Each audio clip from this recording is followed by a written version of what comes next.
तुम्ही अशी यात्रा पाहिली आहे का जी एकाच वेळी भीतीदायक आणि भक्तिमय आहे? देवासाठी स्वतःला हवेत लटकवणारे भक्त ही श्रद्धा आहे की धाडस? बगाड यात्रेचं रहस्य काय आहे जे हजारो लोकांना आकर्षित करतं?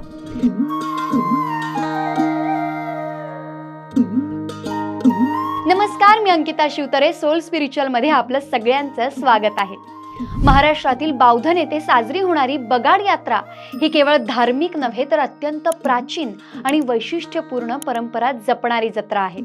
महाराष्ट्रामधील सातारा जिल्ह्यातील ही यात्रा विशेषतः चैत्र महिन्यात भरते आणि ती स्थानिक देवीच्या आराधनेसाठी आयोजित केली जाते.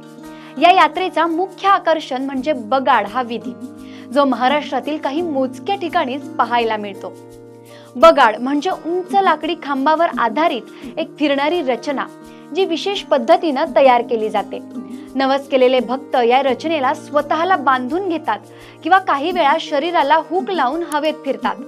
हा विधी अत्यंत धाडसी आणि पाहणाऱ्यांसाठी थरारक असला तरी भक्तांसाठी तो श्रद्धा, समर्पण आणि निष्ठेचे प्रतीक असतो. अनेकांचा असा विश्वास आहे की या विधीमुळे त्यांच्या आयुष्यातील अडचणी दूर होतात आणि इच्छित फलप्राप्तीही होते. यात्रेच्या आधीपासूनच गावात तयारी सुरू होते. बगाड तयार करण्यासाठी मजबूत लाकूड, दोऱ्या आणि पारंपरिक साधनांचा वापर केला जातो. गावातील कारागीर आणि स्थानिक लोक मिळून ही रचना तयार करतात, ज्यामुळे सामूहिक सहभाग आणि एकता दिसून येते. यात्रेच्या दिवशी सकाळपासूनच मिरवणुका सुरू होतात.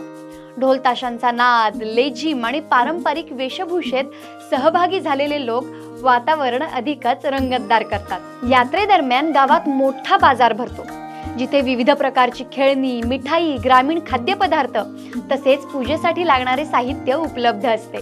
स्थानिक व्यवसायांना यामुळे मोठी चालना मिळते. हजारो भाविक आणि पर्यटक या अनोख्या परंपरेचा अनुभव घेण्यासाठी येथे येतात. त्यामुळे गावात उत्साहाचे वातावरण निर्माण होते. बावधन बगाड यात्रा ही श्रद्धा आणि धैर्य यांचा अद्वितीय संगम आहे. आधुनिक काळातही ही परंपरा जपली जात आहे. जरी काही ठिकाणी सुरक्षिततेच्या दृष्टीने नियम आणि मर्यादा लागू करण्यात आल्या आहेत, तरीही या यात्रेचे महत्त्व आणि भक्तांची आस्था अजूनही तितकीच दृढ आहे. एकूणच बावधन बगाड यात्रा ही महाराष्ट्राच्या लोकसंस्कृतीचा एक अनमोल वारसा आहे, जी आपल्याला परंपरा, श्रद्धा आणि सामूहिक एकतेची जाणीव करून देते.